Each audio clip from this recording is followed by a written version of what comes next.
Wel, bore da i chi gyd. Croeso un oedfen ni. Newn ni just checo'n gyntaf fod y cyfieithu'n gweithio a fod y cyfieithydd yn fy nghlywed i'n iawn. Ydy popeth yn iawn o ran hynny? Ni gael thumbs up bach gan Sam falle os mae popeth yn gweithio'n iawn.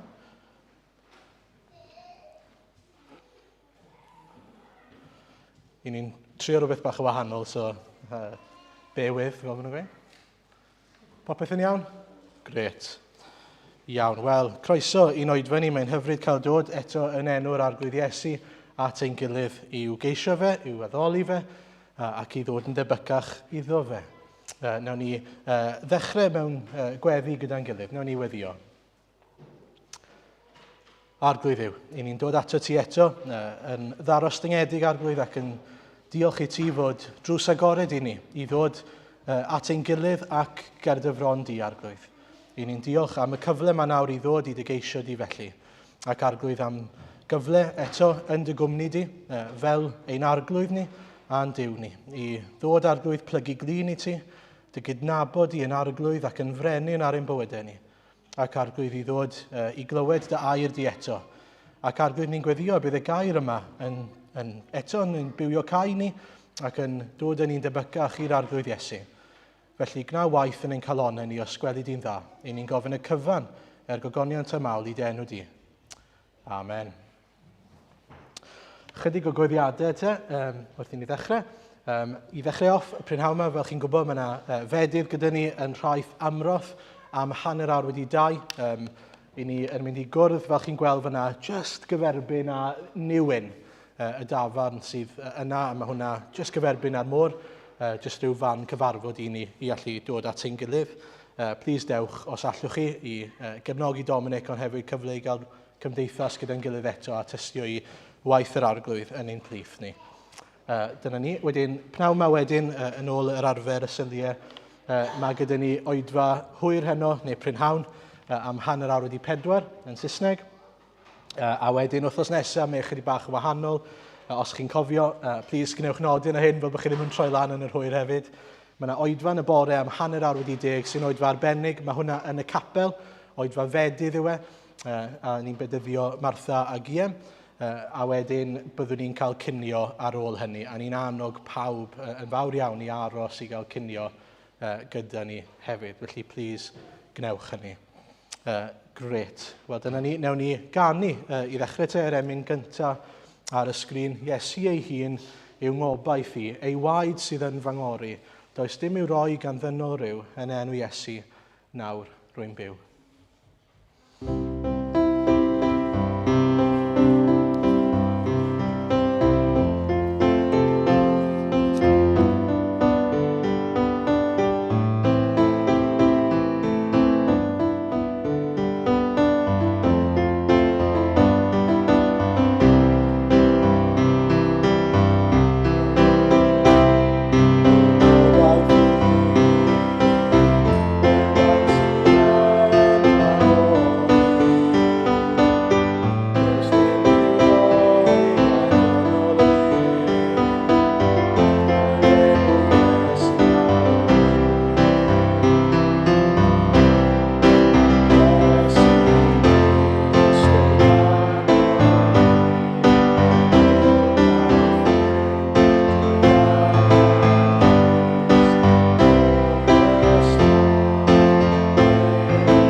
Amen. Wel, newn ni droi at yr arglwydd mewn gweddi gyda'n gilydd. Newn ni weddio.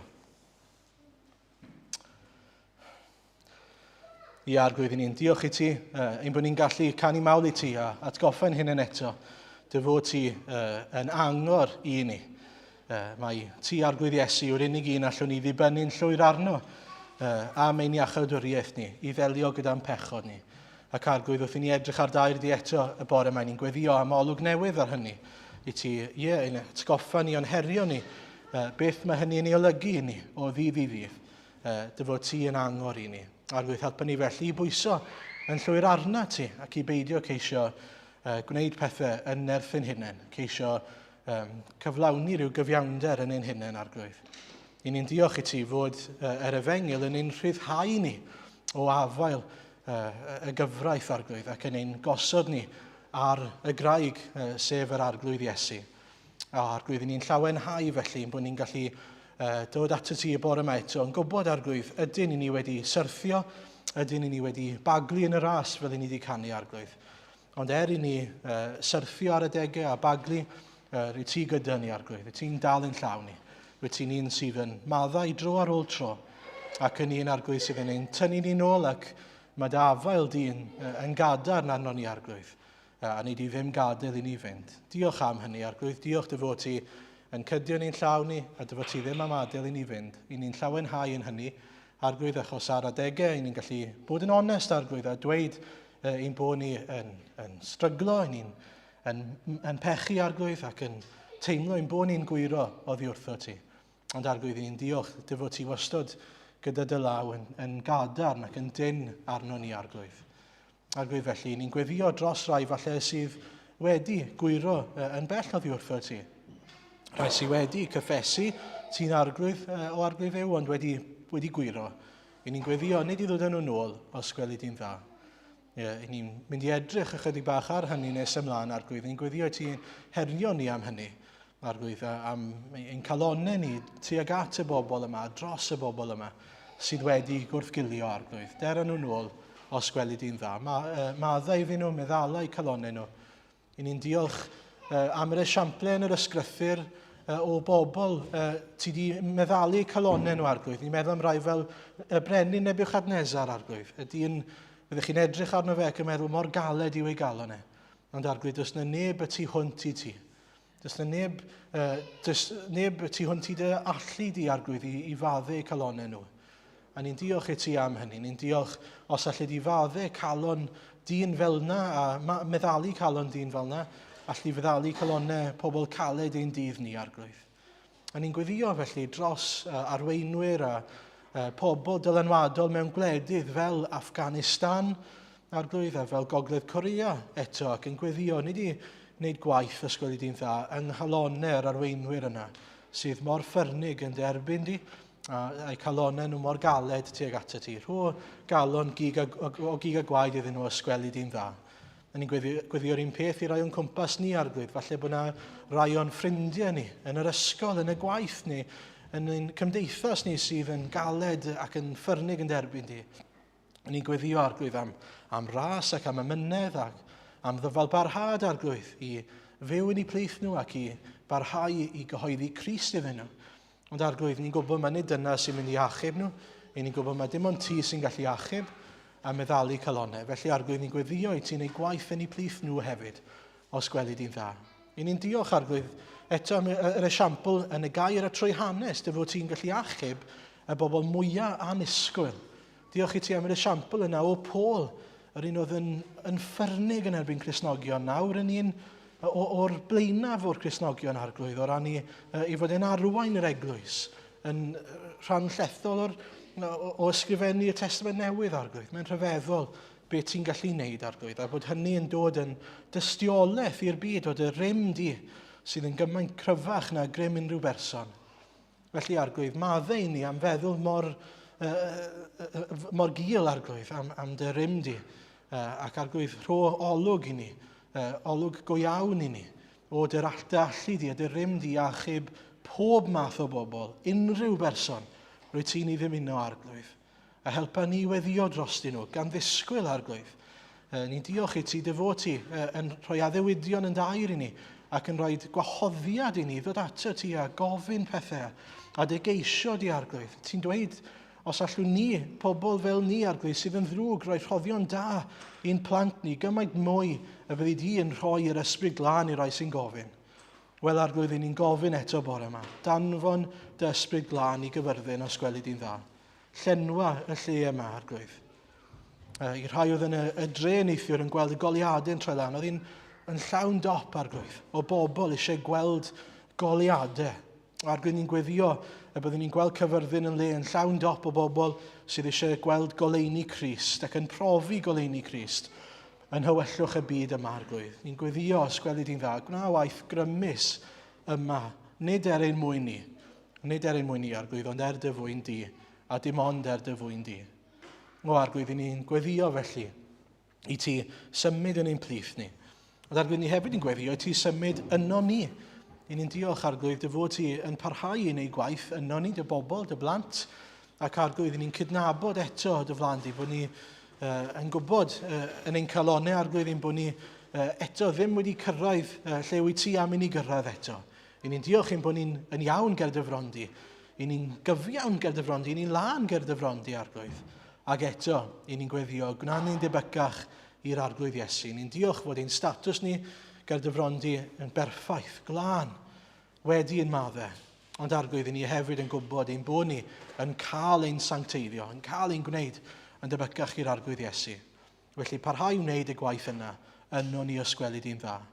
Ni'n diolch i ti dy fod ti yn gwneud y gwaith yna eisoes yno ni. Diolch am bob peth ti wedi yn dysgu ni yn y flwyddyn yma, yn barod Arglwydd. Diolch i ti am rai ti wedi ei argyhoeddi nhw Arglwydd o'r angen ni i fyddhau i ti a cael ei bedyddio Arglwydd. Arwydd eto dy fod ti ar waith yn ein plith ni. A clod i ti am hynny. Diolch Arglwydd am bob peth ti'n ei wneud yno ni a trwom ni. A ni'n gweddio felly Arglwydd am fwy os gweli di'n dda. Eto nid ein mwyn ni ond dy fwyn di. Felly Arglwydd ni'n llawenhau i gael bod yn ein plith ac yn dy gwmni di yn bennaf Arglwydd. Felly siarad â ni. Ni'n gofyn eto ac yn gweddio Arglwydd gogoniant a mawl i'n brenin yr Arglwydd Iesu. Amen. Wel, ni'n mynd i ganu eto cyn troi at y gair te. Ti ydyw yw'r gogoniant, ti yw tywysog hedd, ti ydyw Arglwydd dair anen, ti yw hael cyfiawnder nef. Clym ymlaen, Sam? Y plygar angylion ger dyfron, canant lafar glod, cans ti sydd dwi'n geiriau y bywyd gwir, ti yw Iesu Grist yr ior. Hosanna iddo ef ab Dafydd, cans brenin y brenhinoedd yw, moliant fo hyd nef y nefoedd, teyrnasu mai Meseia Duw. Nawn ni sefyll i ganu.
Wel, ni'n mynd i ddarllen gyda'n gilydd te Galatiaid 2, a dim ond 5 adnod bore yma, adnod 1 i 5.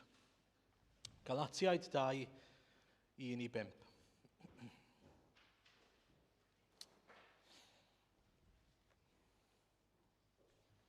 Wedyn, ymhen 4 blynedd ar 10, eithim unwaith eto i fyny i Jerusalem ynghyd â Barnabas, gan gymryd Titus hefyd gyda ni. Eithim i fyny i fuddod i ddatguddiad. Gosodais ger ei bron o'r neilltu, ger bron yr rhai a gyfrifir yn arweinwyr, yr efengil, yr wyf yn ei ffregethu ymhlith y cenhedloedd. Rhagofn fy mod yn rhedeg neu wedi rhedeg yn ofer.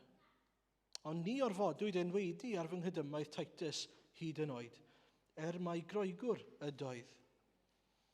Codwyd y mater o achos y gai gredinwyr, llechgwn, a oedd wedi llechian i mewn fel ysbiwyr ar y rhyddid sy'n eiddo i ni yng Nghrist Iesu, gyda'r bwriad o'n caethiwon ni. Ond ni ildiasom iddynt trwy gymryd ein darostwng. Naddo ddim am foment, mwyn i wirionedd yr efengil aros yn ddianaf ar eich cyfer chwi. Amen. Wel, heddi te, ein thema ni yw brwydro dros y gwir. Dyna beth mae Paul yn neud fan hyn, brwydro dros y gwir. Nes i roi'r esiampl yma o beth oedd yn dod i'n mhen pan o'n i'n meddwl am Paul fan hyn. Mae e fel bocsiwr sydd wedi cael ei gornelu a mae e'n mynd i ymladd mas. Pobl sydd wedi dod ymosodiadau yn ei erbyn e, am yr hyn mae e'n pregethu, am yr hyn mae e'n dweud, a mae e'n mynd i ymladd dros y gwir. Rhywbeth fi'n credu sydd yn addas iawn i ni heddi, actually, yr angen i frwydro dros y gwirionedd, yr angen i sefyll dros yr hyn sydd yn wir am yr efengil, yn enwedig yn erbyn celwydd am yr efengil, yn erbyn celwydd am yr efengil. Reit, ni'n gael recap bach i ddechrau te, jyst i'n atgoffa ni. Nethon ni edrych pythefnos yn ôl ar y ffaith fod Paul yn dweud wrthon ni does dim ond un efengil, ac oedd e'n synnu fod y Galatiaid wedi gwyro oddi wrth yr efengil, a wedi troi at efengil arall sydd mewn gwirionedd ddim yn efengil o gwbl, os chi'n cofio. Ac yna oedd e ar ail hanner Galatiaid 1 yn dangos fod e wedi cael ei alw, wedi cael ei achub a'i alw mewn gwirionedd, i fod yn apostol i'r arglwydd Iesu, ac i fod yn un oedd yn cyhoeddi Crist ar efengil fel oedd e, fel oedd e wedi cael ei dderbyn gan Dduw, gan yr arglwydd Iesu, yn uniongyrchol yn achos Paul, i'r bobl, ac yn benodol i'r cenhedloedd, os chi'n cofio. Ac oedd hwnna'n sioc fawr, achos oedd Paul yn iddew i'r carn, yn un byddwch chi'n meddwl, byddai ddim eisiau unrhyw beth i wneud â'r cenhedloedd yn sydyn neu jobau pregethu i'r cenhedloedd.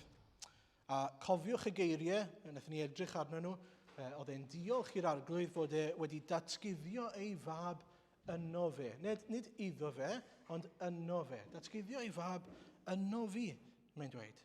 A mae hwnna yn hollol wahanol. Dwi ddim jyst i datguddio i Paul, mae wedi datguddio Crist yn Paul i eraill o'i amgylch e. A diwedd y stori yna yw diwedd penod 1. Pobl yn dweud y mae yn herludiwr gynt yn awr yn pregethu'r ffydd yr oedd yn ceisio i difrodi o'r blaen. Na chi newid bod pobl o'r tu fas nawr yn gweld, waw, mae rhywun wedi gwneud rhywbeth i Paul, mae rhywbeth wedi digwydd yn Paul. Mewn geiriau eraill, mae Iesu yn datguddio ei hunan yn Paul i bobl eraill, yn Paul i bobl eraill. Mae wedi dod yn lamp i oleuni Crist yn y byd. Wel, heddi te, fel ni'n dweud, ni'n mynd mlaen i edrych ar y frwydr yma dros yr arglwydd Iesu a dros y gwirionedd. Ac yn bennaf dros, a mae yna derm i gael, gwaith gorffenedig Iesu Grist ar y groes, the finished work of Christ, i helpu Nigel mas dy gofn, mae hwnna'n derm digon anarferol. Gwaith gorffenedig Crist ar y groes. Chi'n gwybod, y gair groeg, yn cael gwers bach groeg i chi nawr, y gair groeg tetelestai, tybed pwy sy'n gwybod beth mae hwnna'n golygu i ddechrau? Chos mae'n un o'r rai mwyaf poblogaidd. Pwy sy'n gwybod? Unrhyw un? Rwy'n gesau fi? Na. Mae hwnna'n good guess, what it teg, achos mae'n swnio'n debyg. Na. Nid teledu, na. Nid teledu mae'n golygu. Na. Wedai wrthoch chi, gorffennwyd. Gorffennwyd. Dyna beth mae tetelestau'n golygu. Gorffennwyd. Un gair, fel chi'n gwybod, ddywedodd Iesu ar y groes. Gorffennwyd, mae'r gwaith wedi orffen. Dyna wedodd e, tetelestau. Ond yn ddiddorol, oedd y gair yma yn yr adeg hynny'n cael ei ddefnyddio fel gair i ddisgrifio rhyw fath o taliad busnes, business transaction. Okay? A be byddai'n digwydd, dyw ddim yn digwydd mor aml nawr, ond bydde fe'n digwydd ar y pryd, trwy'r amser. Byddech chi'n ymrwymo i brynu rhywbeth, bydden nhw wedyn yn mynd a falle'n lladd buwch ar eich cyfer chi neu gafr neu be bynnag. Chi di ymrwymo i gael e. Maen nhw'n gofyn mynd a lladd e, paratoi eich cyfer chi, dod â fe nôl, a wedyn chi'n talu a maen nhw'n rhoi rhyw fath o dderbyneb, receipt i chi. A mae'n gweud arno fe tetelestau. Rhyw fath o, mae'r deal, mae'r transaction wedi dod i ben. Paid in full, wedi gorffen. Talwyd yn llawn, rhywbeth fel hyn. Paid in full, tetelestau. Chi ddychmygu. Yr unig le fi'n cael e nawr yw Tawi Works. Os chi'n mynd i Tawi Works, nhw'n rhoi invoice i chi, a wedyn pan maen nhw'n dod â'r stwff i chi, maen nhw'n sgwennu ar y receipt, paid, cash neu card. So chi'n cael e mor aml. Ond dyna y syniad o tetelestau. A felly, mae'r ddyled oedd arnoch chi i'r bobl, achos bod chi wedi ymrwymo i'r transaction yna, i'r predigaeth yna, mae'r ddyled wedi cael ei glirio. Paid in full, mae tystiolaeth ydych chi. Mae'r bil wedi ei dalu. A mae hwnna yn debyg iawn ag yw ei waith Iesu Grist ar y groes. Dyna ni'n golygu gan waith gorffenedig Iesu Grist. Mae'r gwaith wedi ei wneud yn llwyr o dalu am ein pechod ni. O dalu'r ddyled, y pris llawn am bob pechod, y gorffennol, presennol a'r dyfodol, i unrhyw un a phob un sy'n credu yn yr arglwydd Iesu. A dyma yw sail ein ychubiaeth ni a sylfaen ein sicrwydd ni. Be fi'n golygu gan hynny? Wel, yn gyntaf, allan ni fod yn hyderus bod ni wedi ein hachub a'n cymodi oherwydd fod Iesu wedi marw ar y groes, wedi talu'r pris. Mae'r gwaith wedi ei wneud. Ni ddim yn dweud, ni'n aros i weld, ni'n gobeithio. Na, mae Iesu wedi talu'r pris. Ac felly mae'r ddyled am ein pechod ni wedi ei dalu. Mae wedi gorffen gyda. Dyna sail ein achubiaeth ni. Mae'n pechod i. Yr emyn hyfryd na, fi'n cofio fe'n Saesneg, my sin or the bliss of this glorious thought, my sin not in part but the whole is nailed to the cross and I bear it no more. Mae hwnna wedi digwydd. Wedi gwblhau yn barod. Ac yna ni'n ymddiried fod y cyfan wedi ei dalu. Hynny yw, y cyfan. Nid jyst rhan o'r ddyled, ond y cyfan. Bod Iesu wedi delio gyda pob un o'n pechodau ni, hyd yn oed i ni heb i cyflawni eto. Mae wedi maddau nhw ar y groes. Mae hwnna'n anodd i ni ddeall, ond mae e'n wir. A dyma ddyfyniad beth sy'n ar ei draws, a hoff iawn ohono fe. A single word or phrase can change everything, such as not guilty in a court of law, or the words fair or foul on the playing field. When a woman says yes to a proposal, it changes everything. Yet there has never been a single word in all of history that has impacted mankind more than when Jesus said, it is finished. Neu yr un gair yna, tetelestai. A felly mae'r gair yma wedi newid popeth o ran ein hanes ni ac o ran hanes dynoliaeth. Oherwydd nawr, ni'n gwybod y ffordd yn ôl at Dduw i fod yn iawn gyda Duw yw trwy a dim ond trwy Iesu Grist, a mae rhaid hefyd dod i ddeall beth mae hynny'n ei olygu. Beth yw y ffordd i ddod trwy Iesu Grist? Pam fod hynny yn bwysig? Wel, mae'n bwysig oherwydd mae e wedi'n rhyddhau ni o afael y gyfraith. I ni ddim yn dweud, dewch at yr arglwydd Iesu a dangoswch i'r arglwydd Iesu pam eich bod chi'n candidate da i gael bod yn ddilynwr iddo fe. Dyna beth bydden nhw wedi wneud yn yr adeg hynny. Bydden nhw wedi mynd at y rabai a wedi dweud, wel dyma pam fi'n credu dylech chi fy newis i fod yn ddilynwr i chi. Oedd eisiau dangos rhyw fath o Chyfo bod rhywbeth amdano chi, rhyw sgil, rhyw athrawiaeth, bod chi'n gallu deall pethau, bod chi wedi dysgu lot o'r ysgrythur falle, dangos bod rhywbeth amdano chi sy'n heiddi cael go bach ar bod yn ddilynwr i'r rabai a gobeithio bod yn rabai eich hunan. Na, nid fel na mae'r Efengil. Mae'r Efengil yn deud, dewch yn waglaw, dewch fel ydych chi, a derbyniwch oddi wrth yr arglwydd Iesu. Felly, rhyddhau yn llwyr o afael y gyfraith. Wel, ni'n mynd nôl nawr te at pennod 2, a mae Paul yn cario ymlaen gyda'i stori mewn ffordd. Chi'n cofio tro diwetha oedd e'n esbonio i hanes beth ddigwyddodd iddo fe pan ddaeth e'n Gristion, a wedyn cario ymlaen ath i Jerusalem ar ôl 3 mlynedd ac yn y blaen. Wel, nawr mae'n dweud ar ôl 4 mlynedd ar 10, 14 mlynedd, es i nôl i Jerusalem, oherwydd fod wedi cael rhyw ddatguddiad. A dyma nath yn Jerusalem, nath fynd at yr apostolion i checio i bod nhw yn pregethu'r un Efengil a fe. I weld pa fath o Efengil o'n nhw'n pregethu. Nawr, ydy Paul yn bod yn amheus ohonyn nhw? Nag yw. Na, dyw e ddim yn mynd am ddim rheswm a jyst eisiau ffindo bai yn rhywun.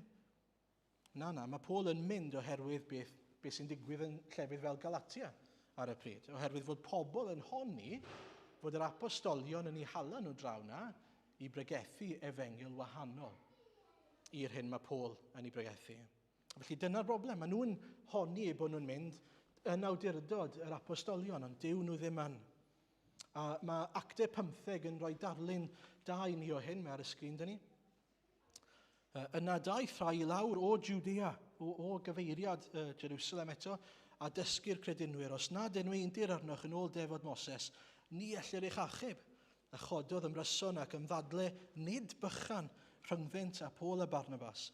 A threfnwyd fod Paul a Barnabas a rhai eraill o'i plith yn mynd i fyny at yr apostolion a'r henuriaid yn Jerusalem ynglyn â'r cwestiwn yma.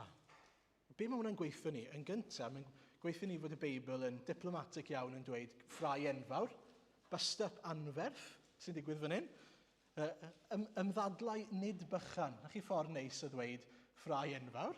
Dyna beth ddigwyddodd. Dadleuon mawr oherwydd beth oedden nhw'n dweud. Oedd Paul ddim yn mynd i gamu nôl a bod yn dawel. Na, oedd e'n mynd i sefyll dros y gwirionedd.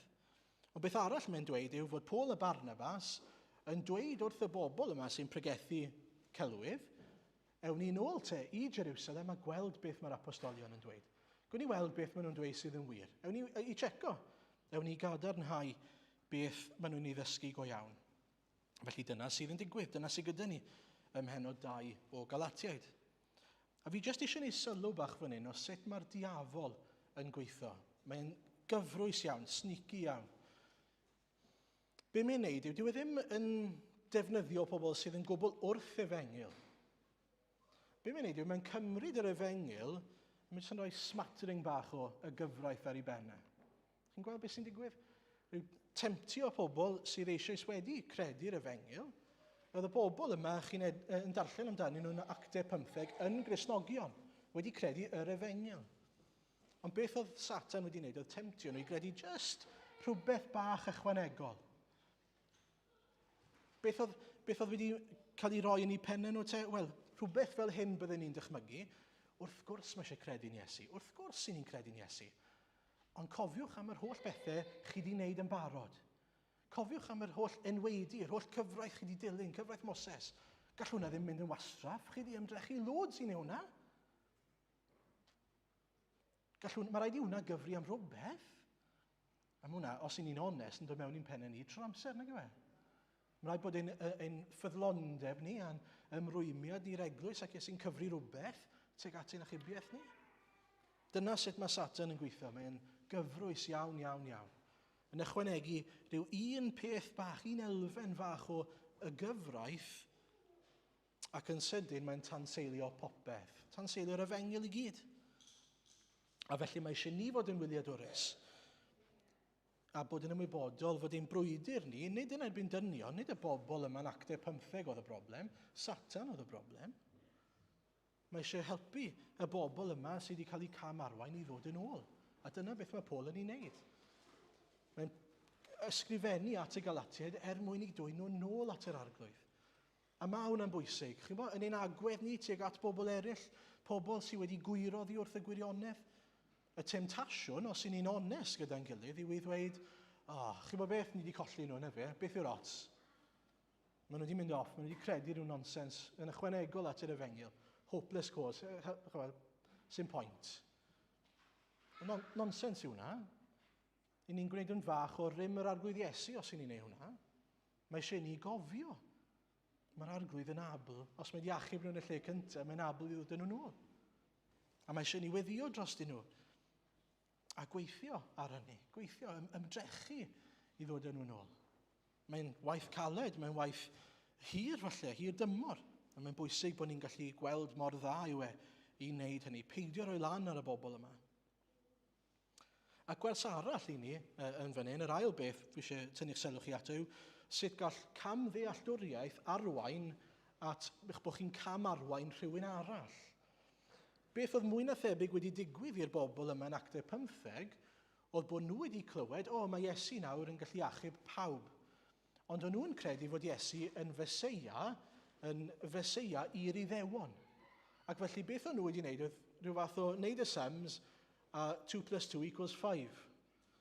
Beth o'n nhw wedi wneud oedd, mae Iesu'n feseia a i ni'n Iddewon, felly mae rhaid i bobl ddod yn Iddewon mwyn cael troi at y Meseia. O'n nhw wedi camddeall proses o ddod yn Gristion.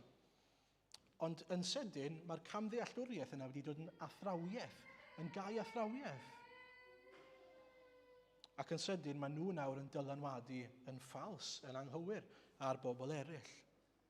A mae jyst yn atgoffa ni i fod yn ofalus, bod ni ddim yn cyhoeddi unrhyw beth ond am beth i ni'n cael yn y gair. Bod ni'n glynu at y gair. Petai nhw wedi glynu at y gair, bydden nhw'n iawn. Wedi glynu at hanfod yr efengil, bydden nhw'n iawn.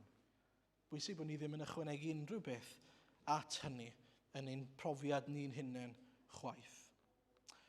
Awn ni nôl at y testun. Felly mae Paul yn mynd yn ôl i Jerusalem a mae'n mynd â ffrind gyda fe. Chi sylwi ar hyn? Mae'n mynd â Titus gyda fe. Pam bydde fe'n mynd â Titus gyda fe? Chi'n gwybod pwy oedd Titus? Wel, un peth, falle mae Paul yn pwyntio mas i ni am Titus, yw fod e'n roegwr, bod e'n un o'r cenhedloedd. A felly nid jyst penderfynu mynd â trip neu rhywun i reoli'r y music yn y car fel petai. Oedd rhyw fath o ffrind yn y car. Na, test case oedd Titus, test case. Oedd e'n mynd â fe nôl i Jerusalem. A dyma beth i ni'n darllen. Adnod 2 i 4, os yn cofio fi wedi rhan o lan e ddim. Na, fi ddim. Adnod 2 i 4, eithim i fyny mewn i fuddod i ddatguddiad, gosodais ger ei bron o'r neilltu, ger bron yr rhai a gyfrifir yn arweinwyr yr efengil yr wyf yn ei ffregethu ymhlith y cenhedloedd, rhag ofn fy mod yn rhedeg neu wedi rhedeg yn ofer. Ond ni orfodwyd enweidi ar fy nghydymaeth Titus hyd yn oed, mai groegwr ydoedd. Codwyd y mater o achos y gai gredinwyr llechgwn, a wedi llechio ni mewn fel ysbiwyr ar y rhyddid sy'n eiddo i ni yng Nghrist Iesu, gyda'r bwriad o'n caethiwo ni. A so, y test case oedd hyn. Dod â Titus y groegwr yma, os fydda'r apostolion wedi gorfodi i Titus gael ei enweidi arno fe.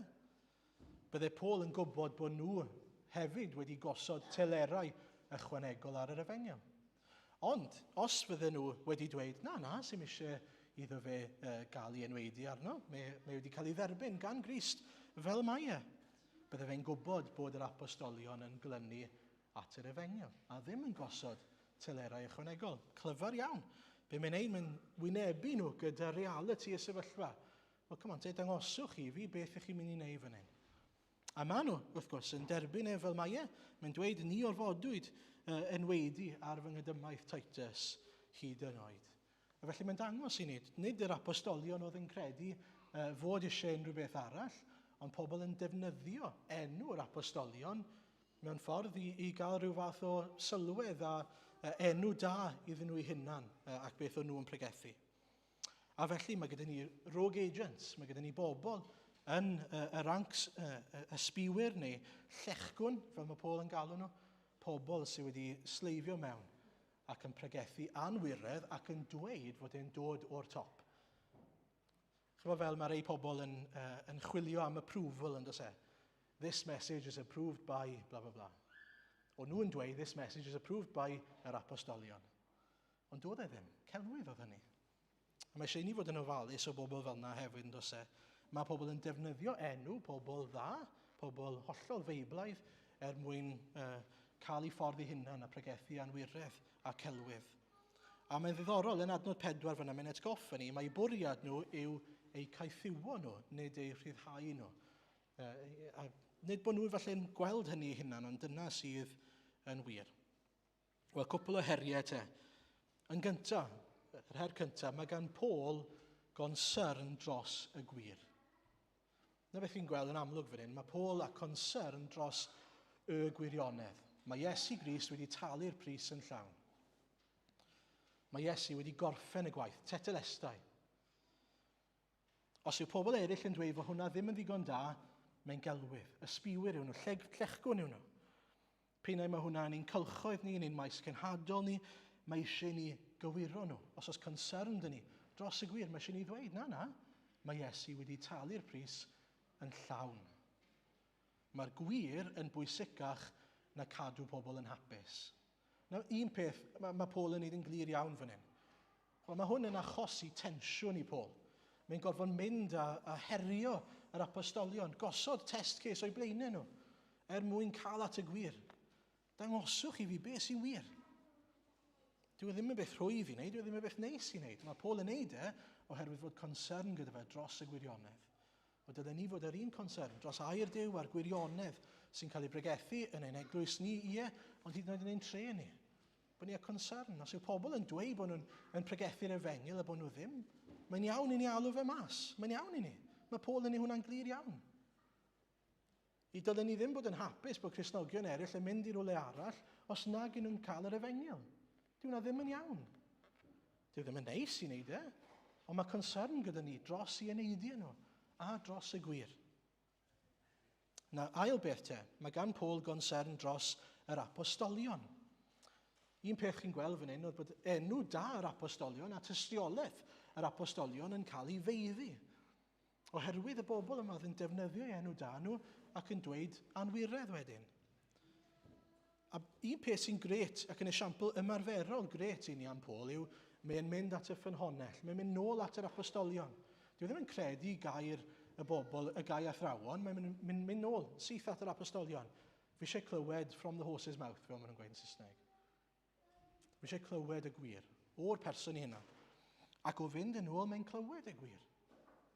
Yn bwysig i ni wneud yr un peth i ddechrau, ond hefyd bod ni a chonsern dros enw da a tystiolaeth pobl eraill. Nid achos bod ni eisiau iddyn nhw edrych yn dda, ond achos bod ni eisiau'r gwirionedd gael ei ledeini. Gweddiwch dros hynny. Y bydd yr arglwydd yn gwarchod ein tystiolaeth ni. Achos un beth sy'n amlwg yw fod Satan yn ceisio meiddi hynny. Yn ceisio sbwylio ein tystiolaeth ni.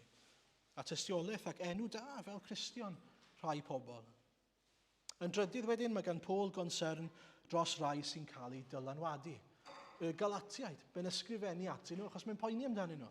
Peidiwch a cael eich cam arwain, peidiwch a gwyro, peidiwch anghofio pwy yw Iesu, beth mae wedi wneud drostych chi.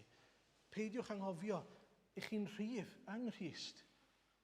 Chi ddim wedi cael eich gorfodi i ddilyn y gyfraith. Eich chi'n rhydd. A mae hwnna'n dod â her i ni, fi'n credu. A dylen ni fod â concern dros rai sydd wedi gwrthgilio, wedi gwyro. Felly her ymarferol i ni. Fe eisiau chi feddwl am un person, jyst un person chi'n nabod, sydd wedi dod i nabod yr arglwydd, ond sydd wedi gwrthgilio. Fe eisiau chi weddio dros nhw bob dydd wythnos yma. Bob dydd. Ac yn ar ddiwedd yr wythnos, trial gwneud cysylltiad gyda nhw. Sa'n ni weithio chi pa fath o gysylltiad, neu rhyw fath o gysylltiad gyda nhw.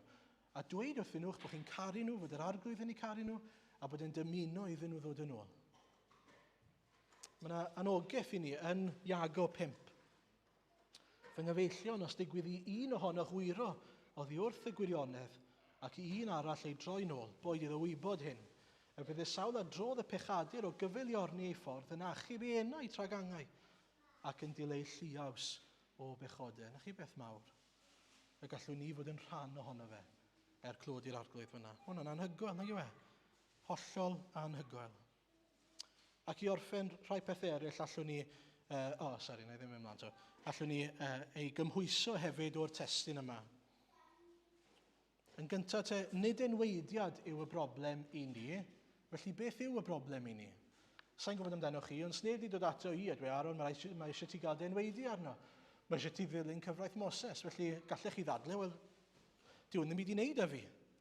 Wel, mae ei wneud â ni, oherwydd gwraidd y broblem yma yw legalism yn Saesneg neu deddfoldeb yn Gymraeg. Deddfoldeb.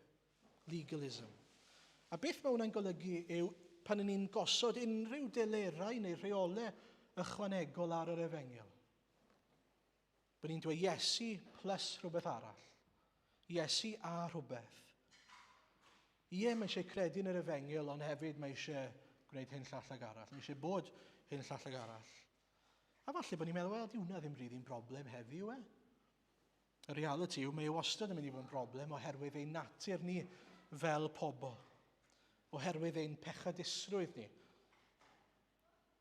Pan ni'n darllen y Beibl yn gyson, falle, esiample cyffredinol yw'r ein, ond chi'n wynebu rhyw gyfnod anodd yn eich bywyd, a chi'n dechrau llithro yn eich darllen dyddiol, falle, bod chi wedi bod wythnos neu cwbl wythnosau, bod chi ddim wedi darllen. Yn sydyn, chi'n dechrau meddwl, di Duw dal gyda fi? Ydw i dal yn iawn gyda Duw? Ydw i dal yn clywed fy ngweddiau fi?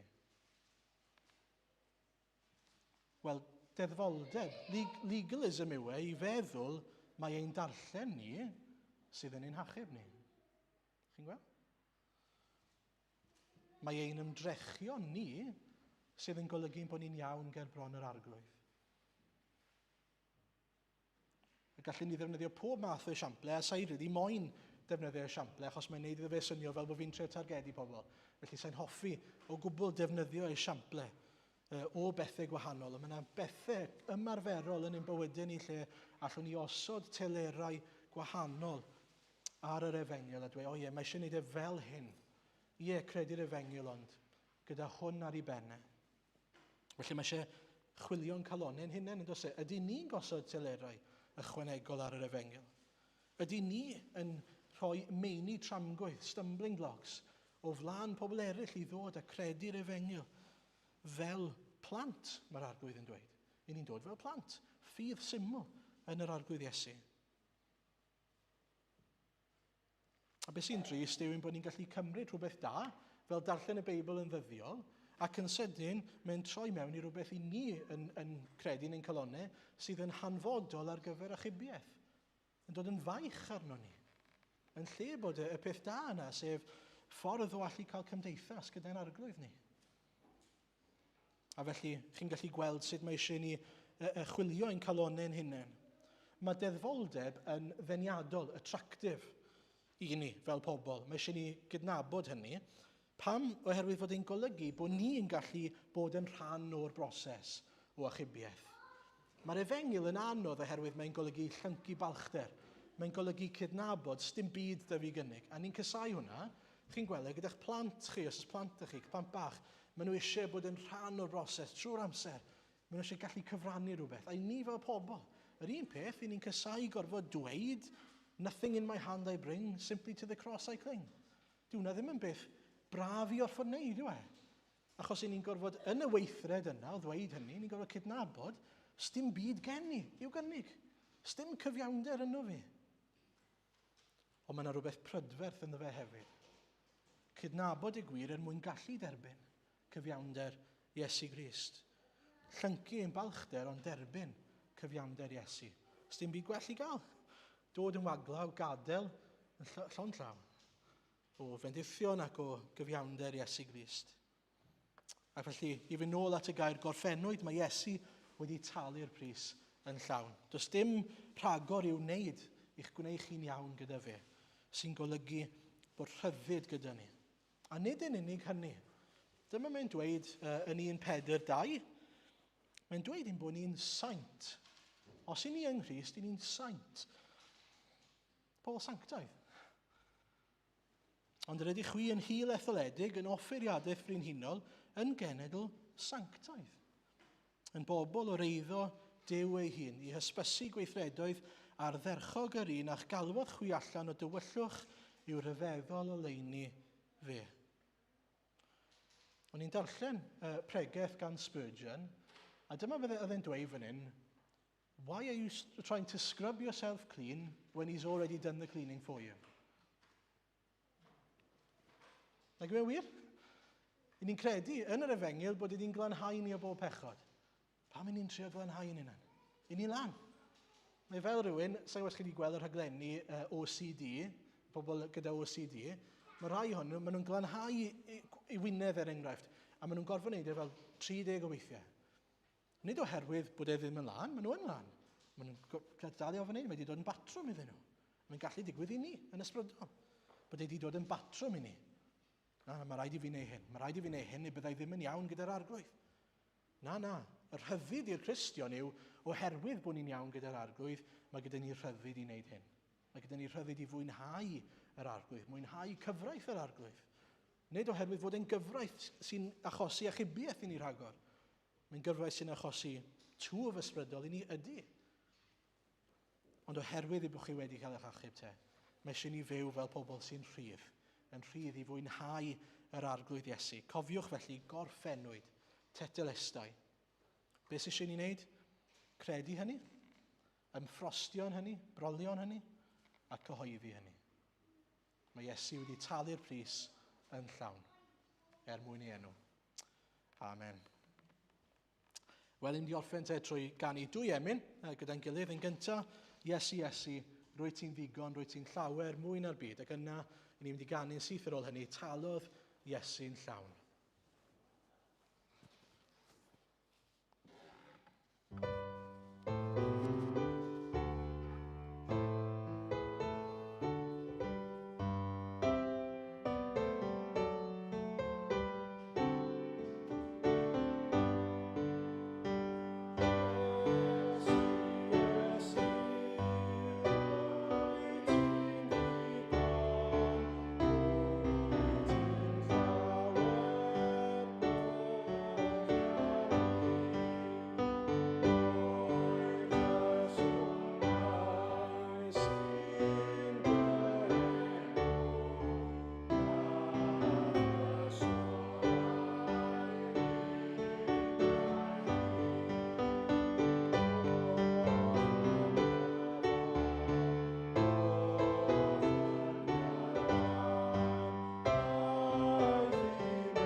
Clywaf lais yr Iesu'n dweud, rhodd ysgwydd dan fy iau, blentyn gwan, trata fi, rho fi ti fy ngras di drai.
Felly arglwydd i ni'n diolch i ti am waed yr oen sydd wedi ein glanhau ni o bob anghyfiawnder, unwaith ac am byth.